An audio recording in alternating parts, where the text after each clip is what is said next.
when they announced that we were going to have a tent campaign in Lewiston in a field, someone donated their field to let us put up a tent because the people in the church thought it was too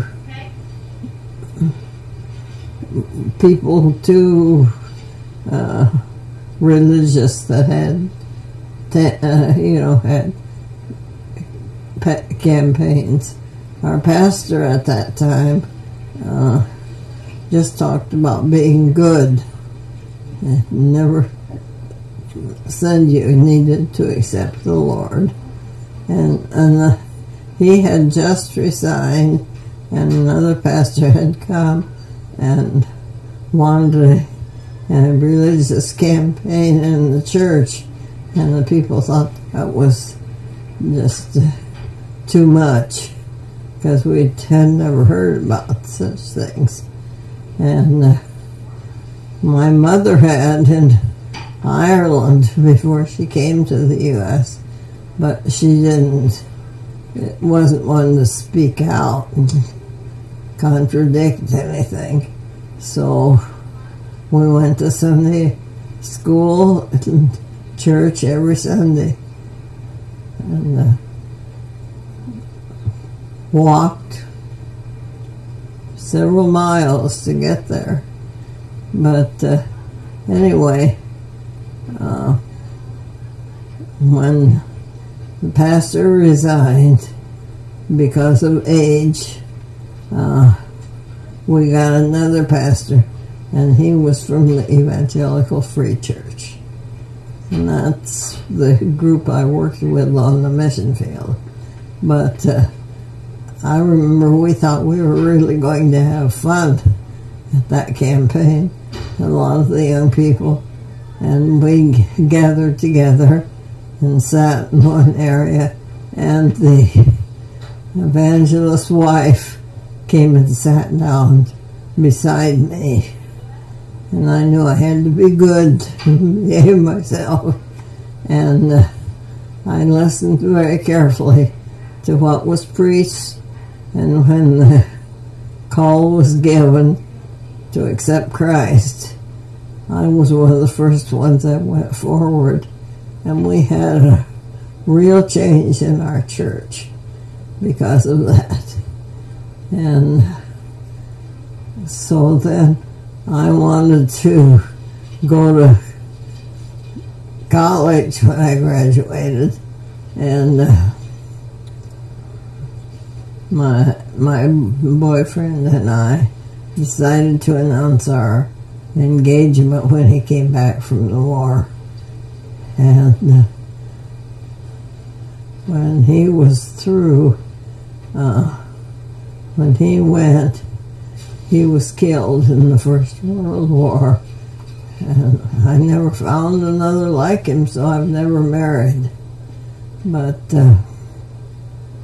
I've had some good friends, and saw many people come to the Lord in South America. I decided to go to the Moody Bible Institute. Why, I don't know, but they accepted me as a student, and I heard a missionary speak, saying, "Whom shall I send, and who will go for us?" And, from the Bible. And I said, "Here am I, send me." And Moody was very missionary-minded, and I was told to go. I was too young to go out by myself, and they told me to take some college work. And the fellas were coming back from the war and being accepted in college before anyone else, and I couldn't get in any place that I applied, so they told me I should get some more schooling, then come back and talk to them. And I heard someone from Moody, and I applied there, and they accepted me. And it was there I heard the call to the mission field. And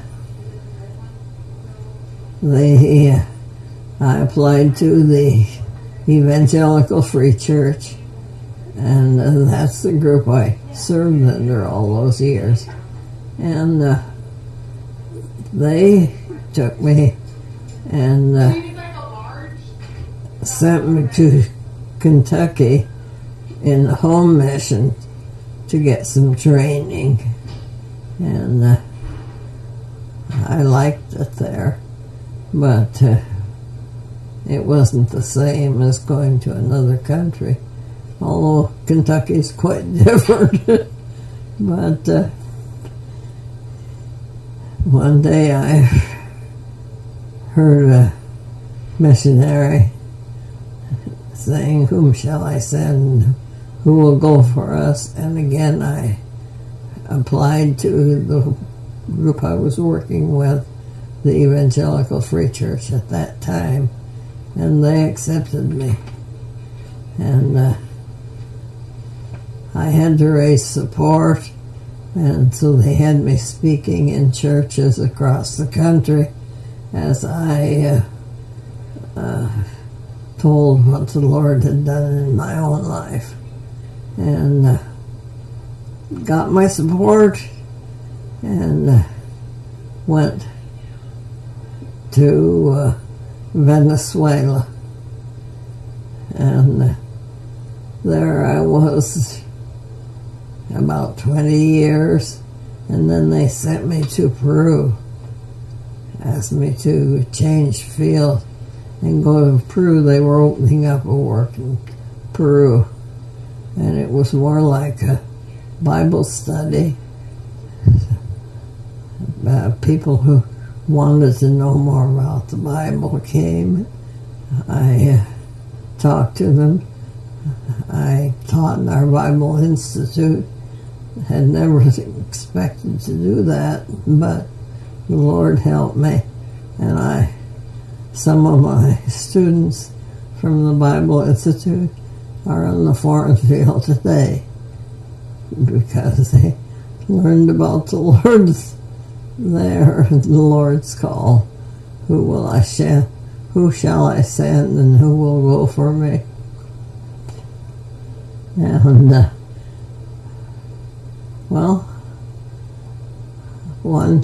the worst thing that ever happened, I drove a car in Venezuela. Women seldom drove.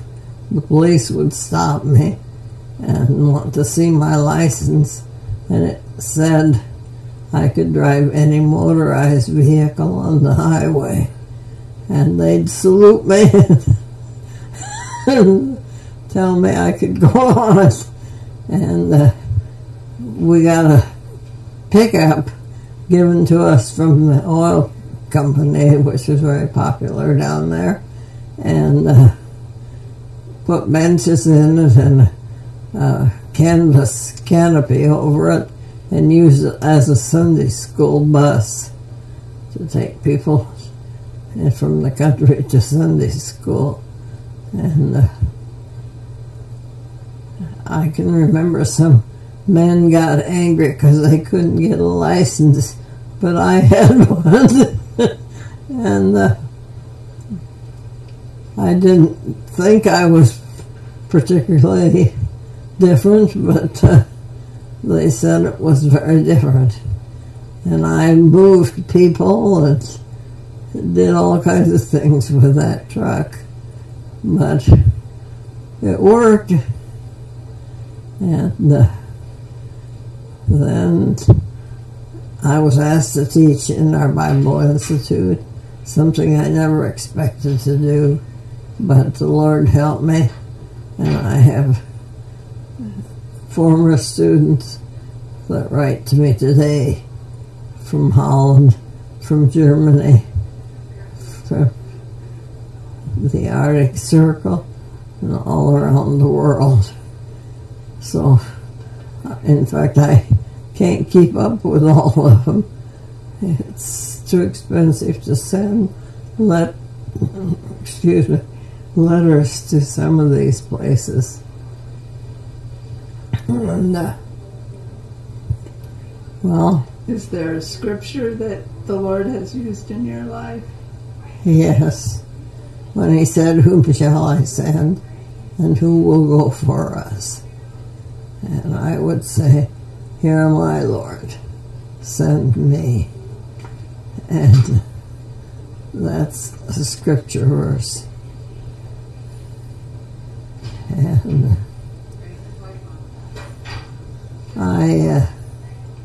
I've used that verse so many times with speaking in missions.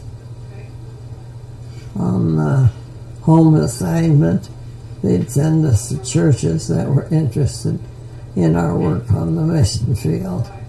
And I never had trouble raising support because I don't know. So they were always interested and would take on some of my support. If I lacked any, it would always come in. And so I was very fortunate. In all, I spent a lot of time on the mission field. And thank the Lord for the time that I could spend serving Him. Finally, after an auto accident, they wouldn't let me drive anymore. It wasn't my fault. A car ran over me, knocked my head. My picture is in there with a cast on the head. But the mission had me stay home the entire furlough, or stay in their headquarters and do some college work. And they were very good to me to help me with my classes and all that. So I finished college at the Evangelical Free Church School. And then I went back to I was able to go back to the field beyond all expectation. My head healed, and I got to go back. I sometimes get a pain in my head still from that, but it goes away.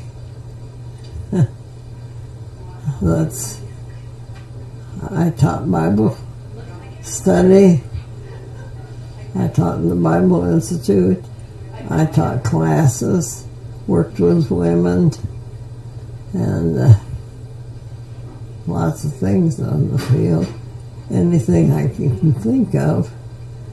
And I'm just glad I had that opportunity. Well, my name is Esther Marie Pontius, and I was on the field, actually on the field about 48 years, but I was in the mission counting furloughs for about 62 years.